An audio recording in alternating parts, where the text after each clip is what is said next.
আমি এখানে মশলা কষিয়ে নিয়েছি। আজকে রান্না করব দেশি মিনি মাছ, ধনেপাতা দিয়ে ভুনা করব। দিয়ে দিব মাছ। কে কে এই মাছটা খেতে পছন্দ করেন কমেন্ট করে জানাতে পারেন।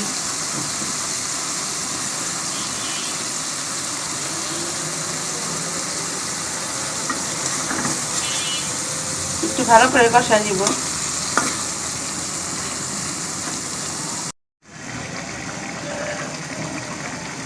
মাছগুলো খুব ভালো করে কষিয়ে নিয়েছি। এখানে আমি উপর থেকে কিছু ধনেপাতা দিয়ে দিব।